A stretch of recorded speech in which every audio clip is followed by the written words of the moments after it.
The year is 2039. Luffy has finally found the One Piece. The manga ends, but there is a gaping hole left in everyone's life. We need more One Piece. So, Shonen Jump, like the money-hungry capitalists they are gonna squeeze every single penny out of the franchise. And they announce Two Piece. But who's the main character? Luffy's story is done, but the torch has to be carried. So in this video, we are going to discuss who are the best candidates to be the main characters in a One Piece sequel. Let's cook. All right, first let's lay some ground rules. All right, once One Piece is done, we can realistically assume that the demon overlord Imu is no longer the shadow ruler of the world, and the world government as a whole has been reworked somewhat, along with the current marine system. Now, the world is not going to just magically become a utopia, I assume. There's still going to be crime, there's still going to be pirates, but we can say that overall, things will be much improved. Now, with that being said, these are going to be the rules. First rule, there are no straw hats, all right? Let's keep it interesting. I don't want to say, well, Sanji is going to be the main character. Zoro is going to be the main character. Come on, man. Why would I even make this video?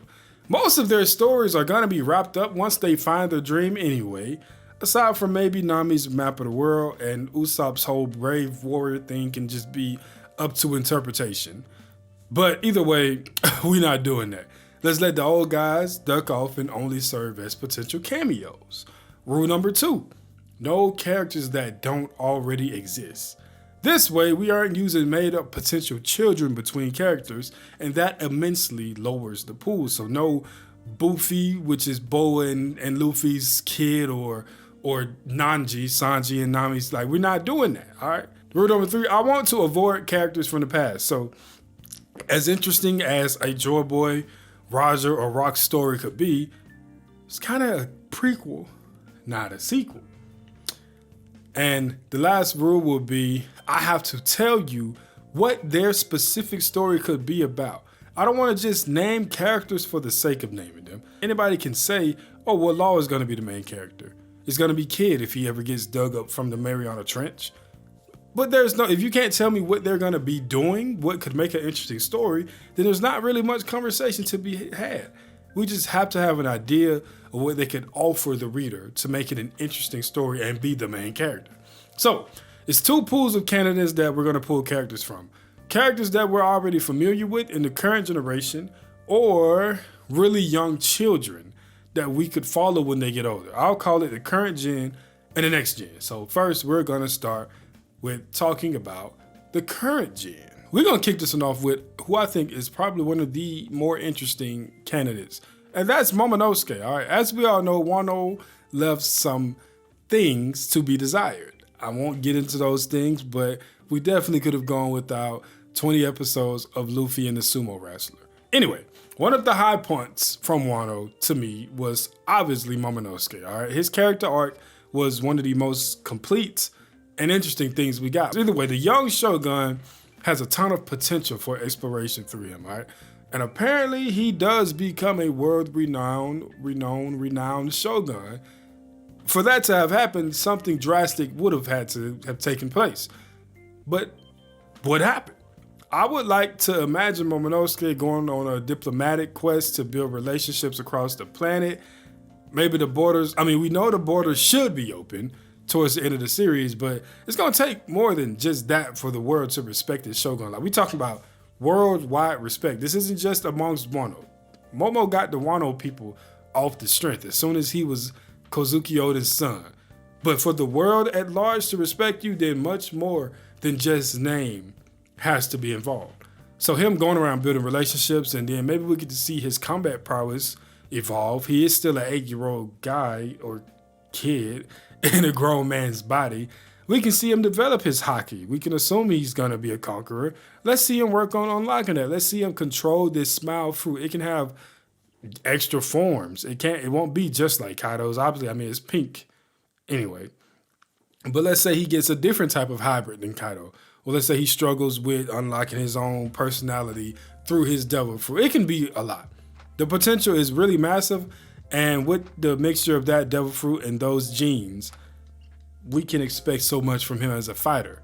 And obviously, character comes along as well. So next up, we got Bonney. Now, Bonney is a very interesting case because you can argue that she could be in the new generation with her only being 12 years old, but she's already tied in with so many things that are going on in the current story that it would just feel kind of odd to just try to remove her from that and start from a clean slate. So the question is, what can Bonney do that would interest the readers? Well, one of the most unique things about her as a character is going to be obviously her relationship with the Seraphim. Imagine her going on a quest to find the last tribe of Lunarians that were hidden somewhere. It'll be like her finding her own One Piece. She takes a handful of the Seraphim with her to go and find the remnants, but along the way, the Seraphim are making different stops. Like we go to this island. Oh, well, Flamingo finds something here that he thinks could be his passion that he really enjoys. We go to another island as Croc, Amazon Lily maybe, wants to stay there. I just think it would be really interesting to explore how their personalities kind of fight their way through their clones, right? And it could also give a lot of closure to the stories that she had with her dad when they was talking about visiting some of those islands when she was stuck in the church. This is one of the looser ideas I have, I will admit, but I think there is so much that can be done with Bonney that it's kind of hard to really narrow it down to one thing, but I gave you something, right? I think finding the last tribe of the Lunarians is a really dope idea. Maybe not for a full series, but a one shot. I'm just saying, if y'all need me in the editor room, Shonen Jump, you know how to find me. My contact info is in my bio. Anyway, that leaves me with probably the best candidate for the current generation. And that is the boy himself, the pink mamba Koby. Now, I have a pretty decently hot take.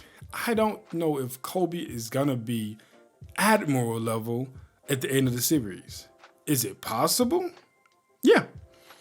But I feel like there's a very big gap that we need to close. Now, if that was Advanced Conqueror's Haki he was using in that Honesty Impact, which I think is a safe assumption, then maybe that gap can be closed relatively quickly, but who knows? Regardless, him being Admiral or not, the Marine reputation is gonna need a bunch of work. Now, I can see Koby going in with different missions or whatever, helping people within the chaos of the aftermath of the final war. Like I said, the world is not just gonna become a utopia. If anything, what would be the final war might make things plunge deeper into chaos in the direct aftermath before eventually stabilizing once new systems are put in place. So the hero of the Marines going from island to island that in the past couldn't afford that because they couldn't pay the heavenly tribute, him going and kind of fixing that relationship in their eyes and making things look a lot smoother for the Marines would be monumental for their PR. Maybe during those voyages, Koby comes across a group of some former Marines that have started exploring some islands, kind of putting together a very similar thing to the Celestial Heavenly Tribute, right? Like taking that idea and just doing it on a much smaller scale. And when he takes down the leader, it helps spread the message that, hey, the Marines are not like this. We're not jacking that no more. That's not our vibe. You feel me? We protect those that need to be protected, regardless of if they can afford it, because there is no price tag on a human life. The possibilities for Koby are actually endless. Like, he is the prime candidate, I would say, definitely from the current generation. And I find it hard. Maybe there's one candidate in the new gen that can kind of maybe be more, but I'm not sure. I think I got Koby as my number one draft pick right now. But that does wrap up the current generation. And now it's time to take a look at some of the younger characters who could be followed in their later years. And of course, I'm starting with the closest thing to a young Luffy we've got. And this is the guy I said from the new generation that could maybe rival Koby. And that is the son of the wing of the original Pirate King, Luffy's protege, Colin. Maybe I'm jumping the gun a little bit, calling him Luffy's protege, but it feels like Colin, and I hope I'm saying his name right, Colin. He could be the closest thing to a Luffy protege that we're going to get. Bonney is probably too far along and too experienced to really just be like a cabin girl or like his version of Shanks to Luffy. And I mean, Momonosuke has a lot more important things going on than just being Luffy's protege. So who better than Colin? I'm going to just stick with Colin, all right? He already has what could be the beginnings of a crew in those kids from Elbaf, who a lot of the people are theorizing are based on the Straw Hats. I'm not so sure about that. I mean, I can see it, but I'm just not entirely sure. It just seems a little off. But he's got that very naive warrior spirit, and he has a bunch of charisma. He's even already started the Colin Pirates. It's been named, and some of the Straw Hats were on board with that. So I mean, it's like Oda's kind of like, hey man, this kid might be the next one. His design is very closely based off of Vicky the Viking, and that's a show that Oda loved as a kid, so he gets some points just for that. I know a lot of people hate when we do stuff like that, like, oh, Oda loved this character and who he's based off. Bro, it's a real thing. I'm sorry. I think that Colin going out to sea doesn't need as much of a concrete reason as some of the earlier people I named, just because he seems to just want to go out for freedom. I can imagine his story happening, let's say, around 25-ish years down the line, and we can see the world that has those systems that I spoke of earlier firmly in place, but obviously, like I said, piracy is not going to disappear, or even just the need for freedom. We can use his desire for freedom as a vehicle to communicate how the One Piece world has evolved over time, and obviously there's going to be no shortage of antagonists. Like I said, the world will not be perfect. Bad people will still exist, and Colin can punch those bad people right in the face with a conqueror's hockey-coated punch. Our last candidate here is the one who we know the absolute least about, and that would be Makino's son. Now, the assumption here is that this is Ben Beckman's, I'm sorry. The assumption here is that this is Shanks' son, right? It's the safest route to take. Another option, though, like I just joked about earlier, is Ben Beckman. Now, he's been referred to as a ladies' man, but we know Shanks is the ladies' man too, and he had a lot more interaction with Makino, so it's like a 99% chance that Shanks' kid, but Ben Beckman's wouldn't really hurt. I think it would be a pretty interesting twist, but would that twist really serve any purpose? Probably not. I've got nothing for this kid. We're going to be talking more about who his father was than what we can actually have him do. We don't even know his name. The only thing I can think about would be an option where it's like similar to a Colin thing, where he just wants to go out to sea just for freedom. Maybe we get some confirmations about him. We can talk more, and I know I'm breaking one of my rules, right? I was talking about being able to formulate a reasoning behind them going, but if I didn't include him, it's like a layup, right? It's like, you gotta include him. It just has to. So, with that being said, I think that's all I got today. Those are gonna be my candidates for the main character of Two Piece. You think I left anybody off obvious? I don't think so. Like I said, I'm trying to avoid people that are gonna have their stories wrapped up in this arc, or not this arc, but in this story.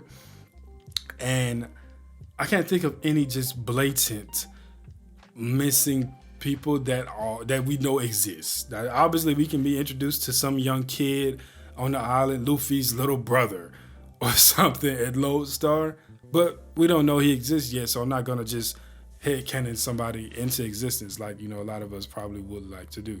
Anyway, you agree or disagree with some of my points, some of my selections? Let me know. I know it's been a minute since I had a One Piece video. I did upload a Kingdom video that nobody watched. I'm not mad at it. I did that because I really love Kingdom, and it's like a passion project, right? If I can get out of those, I think I got 40 viewers. If 5 of them people watch Kingdom or read Kingdom, I won. If one does, I won. If nobody does, at least I try. I don't really care, right? That was just something I did for fun. I probably would have had some more videos out, but I was sick.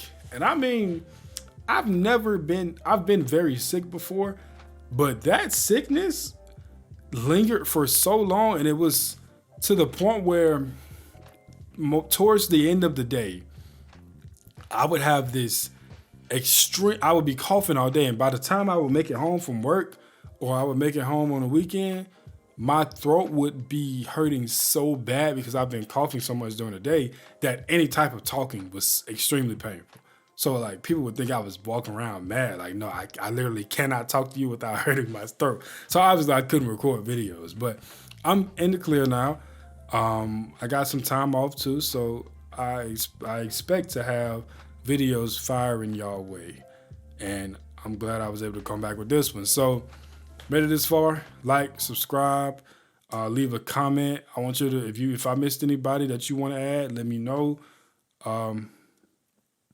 That's it. I appreciate y'all. Love y'all. Thank y'all.